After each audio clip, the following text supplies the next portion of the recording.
আজি আপোনালোকৰ লগত মই অন্য এটা খবৰ শ্বেয়াৰ কৰিম। বিশেষকৈ আজিৰ কভাৰেজৰ সদৌ অসম পাৰ্টিগীত মৈত্ৰী ইংৰাজী আৰু নিম্ন প্ৰাথমিক টিউটৰ শিক্ষক সদায় এটা গুৰুত্বপূৰ্ণ খবৰ আপোনালোকৰ লগত শ্বেয়াৰ কৰিম। আপোনালোকে স্কিপ নকৰি একো আমাৰ ভিডিঅ'টো চাই থাকিব আৰু এতিয়ালৈকে যদি আমাৰ চেনেলটো ছাবস্ক্ৰাইব কৰে কেলে ছাবস্ক্ৰাইব কৰি দিব আৰু প্ৰতিগৰাকী টিউটৰবোৰে যাতে নেকি এইখিনি খবৰ পায় আপোনালোকে শ্বেয়াৰ কৰি দিব আৰু সেইখিনি তেখেতসকলে ইয়াত উল্লেখ কৰা ডেট মতে আপোনাৰ 20/5/2025 তাৰিখে সেইখিনি তেখেতসকলে পাব্লিছ কৰিছিল। ইয়াত কৈছে মাননীয় জিলা প্ৰাথমিক শিক্ষা বিষয়া মহোদয় দৰং মংগলদৈ আৰু বিশেষকৈ ইয়াত মাননীয় জিলা প্ৰাথমিক শিক্ষা বিষয়া মহোদয় দৰং মংগলদৈ এটা গুৰুত্বপূৰ্ণ খবৰ দৰং জিলাৰ। ইয়াত লিখিছে বিষয় চেল্ফ বেছ বিদ্যালয়সমূহ সমস্যাৰ সন্দৰ্ভত।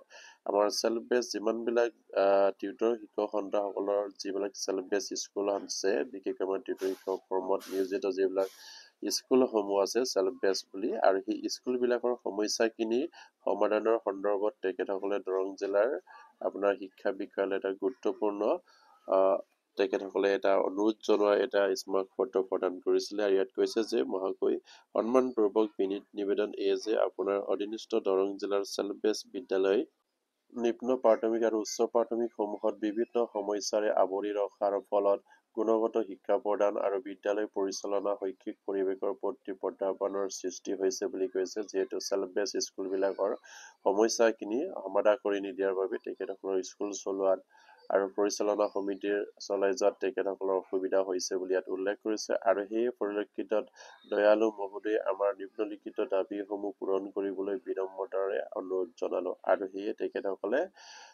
তেখেতসকলৰ সমস্যাখিনি সমাধা কৰি তলত যিবিলাক সমস্যা তেখেতসকলে দাঙি ধৰিছে সেইখিনি সমস্যা সমাধা কৰি দিবৰ কাৰণে তেখেতসকলে বিনম্ৰভাৱে অনুৰোধ জনোৱাৰ কথা কৈছে। ইয়াত 1 নম্বৰত কৈছে যে বিদ্যালয়সমূহত প্ৰধান শিক্ষকৰ দায়িত্বত চম্ভালি থকা টিউটৰ শিক্ষকসকলক প্ৰধান শিক্ষকৰ মৰ্যাদা প্ৰদান কৰাৰ বাবে আবেদন। আৰু যিবিলাক বিদ্যালয়সমূহত চেল্ফ বেছ বিদ্যালয়ত আপোনাৰ প্ৰধান শিক্ষক হিচাপে যিসকল টিউটৰ ছাৰ বাইদেউসকলে কৰ্মত নিয়োজিত হৈ আছে সেইসকল টিউটৰক আপোনাৰ প্ৰধান শিক্ষকৰ মৰ্যাদা প্ৰদান কৰিবৰ কাৰণে তেখেতসকলে দাবী জনাইছে। আৰু 2 নম্বৰত কৈছে টিউটৰ শিক্ষকসকলৰ ফিক্স ৱেজেছ দিয়াৰ পৰিৱৰ্তে ROP মতে দৰমহা দিবলৈ চৰকাৰৰ ওচৰত প্ৰস্তাৱ প্ৰেৰণ কৰক।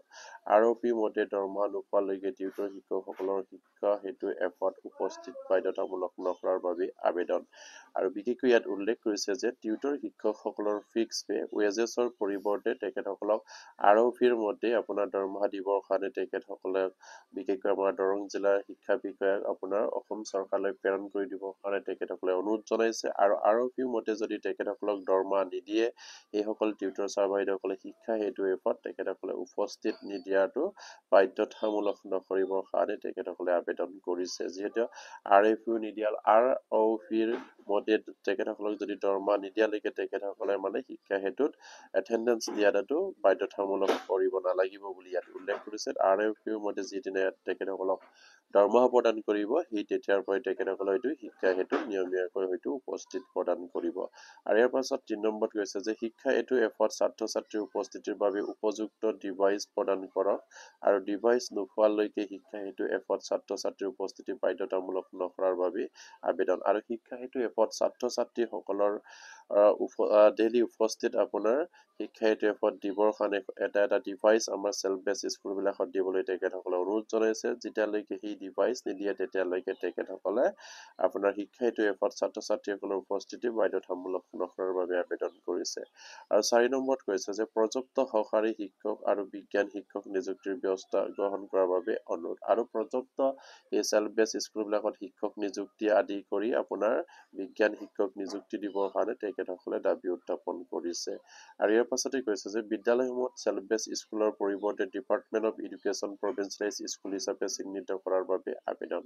আৰু সেই বিদ্যালয়সমূহক চেল্ফ বেছ স্কুল হিচাপে চিহ্নিত নকৰি তেখেতসকলক department of education provincialise school হিচাপে চিহ্নিত কৰিবৰ কাৰণে তেখেতসকলে আবেদন কৰিছে।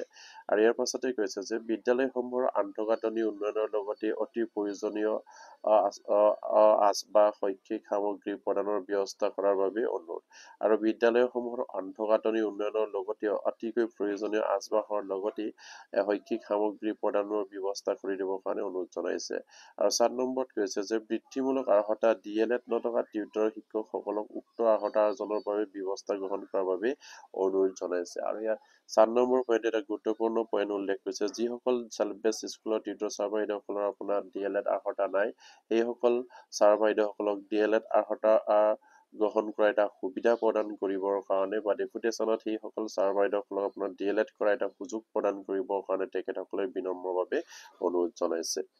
আৰু নিশ্চয় আপোনালোকে স্ক্ৰীণত দেখি ফুৰিছে আমাৰ দৰং জিলাৰ সভাপতি আৰু সম্পাদকগৰাকীৰ ইয়াত নাম আছে। তেখেতসকলে এটা গুৰুত্বপূৰ্ণ দাবী উত্থাপন কৰিছে। শিক্ষা বিষয়ক তেখেতসকলে এইখিনি দাবী উত্থাপন কৰি দিবৰ কাৰণে বা অসম চৰকাৰলৈ এইখিনি দাবী প্ৰেৰণ কৰিবৰ কাৰণে তেখেতসকলে শিক্ষা বিষয়ালৈ এইখিনি অনুৰোধ জনাইছে। খুব এটা গুৰুত্বপূৰ্ণ পদক্ষেপ তেখেতসকলে লৈছে, যিহেতু চেল্ফ বেছ স্কুলবিলাকত বহুতো সমস্যাৰে জড়িত হৈ আছে আৰু সেই সমস্যাখিনি সমাধান নকৰিলে নিশ্চয়কৈ সেই স্কুলবিলাকত আমাৰ যিসকল বিদ্যালয়ে ছাত্ৰ ছাত্ৰীসকলে শিক্ষাদান কৰি আছে চেল্ফ বেছ স্কুলত, তাত বহুতো অসুবিধা আহি পৰিব। কাৰণ বিশেষকৈ আমাৰ টিউটৰৰ ক্ষেত্ৰত তাত বিশেষ এটা অসুবিধা আছে, যিহেতু তেখেতসকলে আৰু অফিমতে তেখেতসকলক চেলাৰী প্ৰদান কৰিলেহে তেখেতসকলে শিক্ষাইত্ৰী এফত আপোনাৰ এটেণ্ডেঞ্চ দিয়াৰ কথা ইয়াত উল্লেখ কৰিছে। আৰু যিসকল ছাত্ৰ ছাত্ৰী শিক্ষাইত্ৰী এফত আপোনাৰ উপস্থিতি দিব লাগে, সেই উপস্থিতি দিবৰ কাৰণে এটা ডিভাইচ প্ৰদান কৰিবৰ কাৰণে চেল্ফ বেছ স্কুলবিলাকৰ সন্দৰ্ভত আমাৰ দৰং জিলাৰ যিসকল টিউটৰৰ বিষয়ে আমাৰ সভাপতি সম্পাদকগৰাকীয়ে এইখিনি দাবী উত্থাপন কৰিছে চেল্ফ বেছ বিষয়ৰ সন্দৰ্ভত। খুব এটা